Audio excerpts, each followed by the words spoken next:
Hello, Sid Roth here. Welcome to my world, where it's naturally supernatural. My guest was an agnostic engineer that studied over 1,000 people for 35 years that had near-death experiences. Some saw heaven, some saw hell. Now he challenges anyone, anywhere, to disbelieve in life after death after examining his research. Next on It's Supernatural. I see NDE, near-death experiences, more and more. What is your definition of a near-death experience, John? Well, it's when someone has a clinical death, like their heart actually stops and then they're resuscitated. In some cases, their brain waves stop. They're dead, but modern medicine resuscitates them. In some cases, they're on the verge of death. But what's common is they come back and talk about their experience of a life beyond this life. I interviewed doctors, bank presidents, college professors, commercial airline pilots, pastors, little kids, people of all socioeconomic backgrounds, and yet they're consistent. There are commonalities of what they say.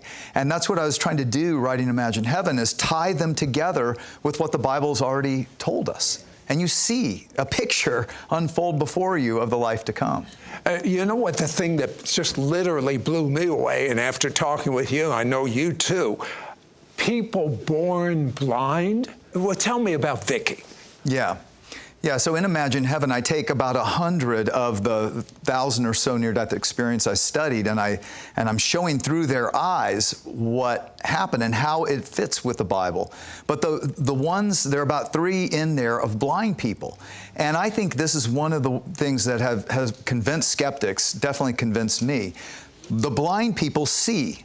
So when they die, like Vicky, she was in an auto accident. She'd been blind from birth, never seen. She leaves her body, and this is common. She's looking down at the site of the accident, and later she's taken to the hospital, and then she's above the hospital bed, and she doesn't know what it is she's experiencing. She doesn't have words for it, and then she notices there's a ring on this body of this girl she's looking at, and it's her ring, and she recognizes it, and she has long hair, so she recognizes, I must be dead. She didn't know. Because you feel, they say, more alive than you've ever felt before. So this is not less real, this is more real than what we experience here. She's taken then through, she didn't know what to call it. There was light and color and then suddenly none. She comes out on this pastoral, like garden area, beautiful grass and trees and flowers and a vast number of people. And all the people, and even the flowers and the leaves and everything, was shining with this light. But the light didn't shine on things, it came out of everything. And she said the light was also love. And so it was like love and light and life coming out of everything. Now what's fascinating to me is that blind people consistently say what sighted people say, that the light of heaven comes out of everything. Now, how would a blind person ever get that idea? You wouldn't hear it here. Light shines on things, not out of things, right? And commonly, people talk about this welcoming committee of their friends or relatives or others who had gone on before. Vicky, she grew up in a home for blind children, and there were 2 girls, Debbie and Diane, who had died at 9 and age 11. She sees them, and they hug, they recognize each other. She said they were in their prime, and they were whole and healthy. And then she sees Jesus, and he is brighter than any of them, filled with love. She hugs him. The hug, she said, was unlike any hug you've ever experienced. She describes him like we would see Jesus. And then Jesus tells her, it's not your time yet. You must go back. And she goes back, and what's fascinating, she was able to see Debbie and Diane and herself, but she didn't see that because she was blind, and yet she was able to explain it, and the house mother verified it. In chapter 2 of Imagine Heaven, I write about skeptical doctors in the afterlife, of what convinced so many skeptical oncologists, cardiologists that I studied or that I interviewed, was that many people, when they die, they'll be above the operating table. Like one doctor I interviewed, Dr. Sabum, said this one patient was above the operating table when their heart stopped during surgery, and noticed that the other surgeon there had failed to wear scuffs over his white shoes, and described the shoes. Another patient was had a brain aneurysm. They drained their entire body of all blood, stopped the brain waves, covered the eyes, put clickers in the ear to make sure there were no senses at all.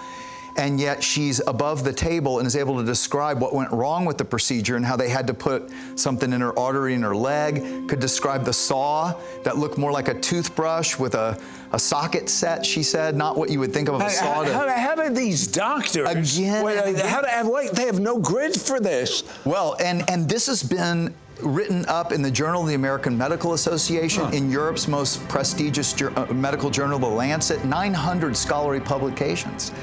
And so there is incredible evidence that there is, in fact, life after death. But what I find even more fascinating is when you look, everyone is a bit different, and they all have their interpretation of it, because truly it's an experience of life beyond our dimensions. There's beauty, there are mountains and trees and flowers, but all of it, they say, they experience not with 5 senses, more like with 50 senses. What I've come to believe is that this experience is the shadow of the real thing. Now, we have it reversed. Most of us hang on to earth for dear life, but we should be hanging on to heaven for dear life. Exactly.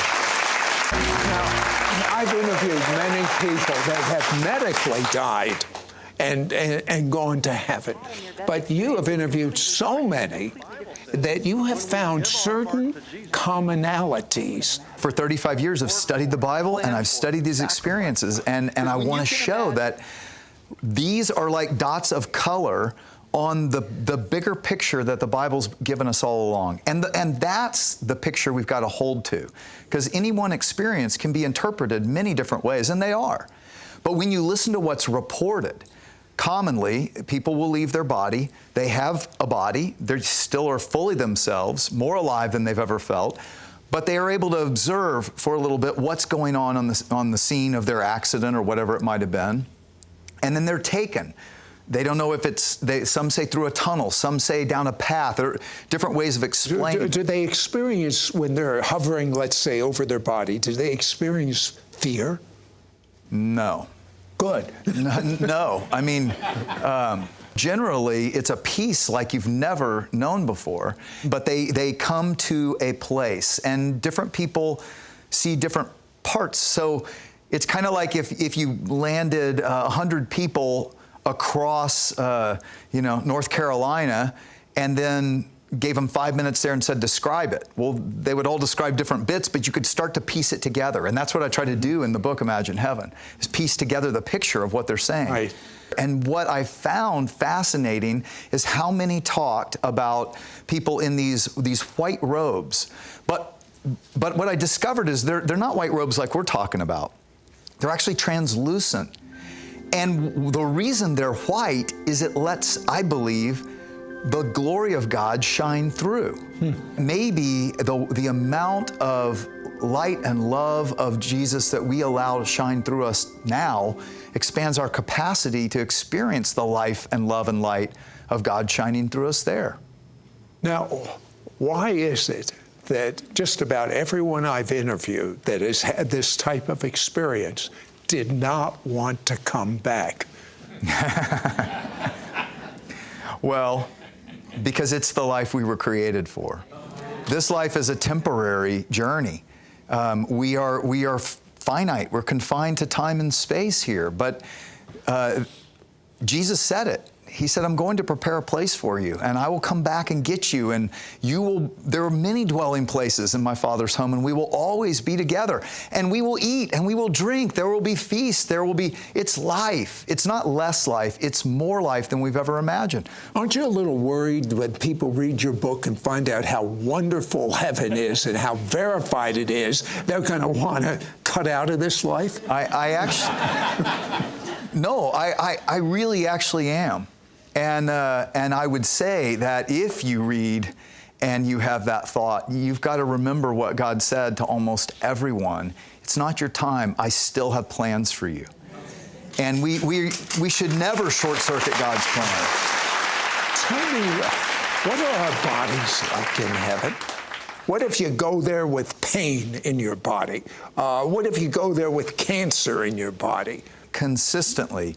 Several people I write about had loved ones. One a guy named Gary had a friend who was decapitated in an auto accident. And he said one of the most wonderful things was as he's coming up to the entrance of the gate of the New Jerusalem, out comes his friend John, happy, whole, healthier than he's ever seen, gives him a big hug, and God appointed John to take him on a tour of the city. Our welcoming committee kind of introduces us. What about the head? Yeah, he had a head. Yeah, okay. I thought that was implied in whole and healthy. Okay. Maybe not. How about families? Yeah, I mean, it is the greatest reunion we've ever had. And They all get along? Yeah, well, so I write about that. One of the commonalities is our communication is perfect, meaning we speak to one another in complete thoughts, emotions. We understand each other perfectly. I'm told we don't actually speak words. It's like spirit to spirit. Right, but we can speak words. Okay. And in fact, we sing songs. One of the fascinating things about the music of heaven, where Paul said, things eye has not seen, we should talk about the colors of heaven, but ear has not heard. The music of heaven, like Betty Maltz talked about how she heard all these songs, all in different languages, but she understood all of it. Don Piper, a pastor who's a friend of mine, said it was like listening to 1,000 songs from Bach to Queen, all at the same time, and yet perfectly harmonized. It's music in a new dimension. So we're talking about life, and this is what you need to understand. There's adventure. There are mountains to climb. There's travel that's not limited. So Captain Dale Black, the airline pilot who died, I have a picture of the plane in the LA Times. Everyone died in the crash. He resuscitated. But isn't it just like God? God has him flying into the New Jerusalem above, and he describes the beauty very much like John did in Revelation 21, these grand mountains behind, but he noticed they were snow-capped, which is fascinating. I hadn't heard that. And the city wall that stretched side to side, he couldn't see how far. And the beautiful landscape of paradise outside the wall, of the grass and the trees, and he heard waterfalls and fountains, and this city with homes, with architecture that was, he couldn't even describe it in words. There was something supernatural about the architecture, he even said. And so you hear what they had to say, and what I try to do is show how they show from different angles exactly what the Bible's been telling us all along. Colors, they commonly say colors like you don't have here on earth. So spectacular. That makes perfect sense. The color we see is from the spectrum of the light of the sun. Right. The color there is the spectrum of the light of God. Far beyond anything. Yeah, you can't, not in the same ballpark. Yeah.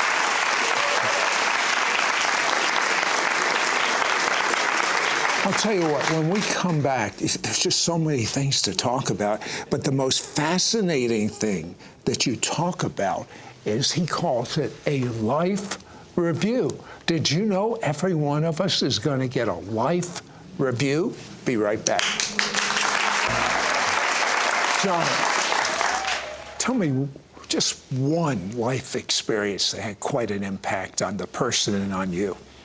One man I interviewed was an atheist college professor who was taking a group of students on a tour of museums in Paris. His lower duodenum ruptured. Usually within 5 hours you die. There was no surgeon on call in the hospital. After 9 hours, he was in the most pain he's ever been in. He passed. But what he finds is he's standing beside the bed. He thought when you die, it's like unplug the computer, lights out. But he found himself standing by the bedside and felt more alive than he'd ever felt before. He felt great. One minute he feels the worst he's ever felt, then he feels great. Now here's what's fascinating. You know, time and space and distance work different on the other side. So he's confused. He thinks he's still alive. And he's trying to get his wife's attention, but of course he can't. Right. Well, a group of people are standing in the hallway of the hospital. He can't quite see him, and they say, "Howard, come with us." And he thinks they're the hospital staff taking him to get surgery finally. And he follows them, and make a long story short, I write the full thing in Imagine Heaven, but they lead him to an outer darkness, just like what Jesus talked about.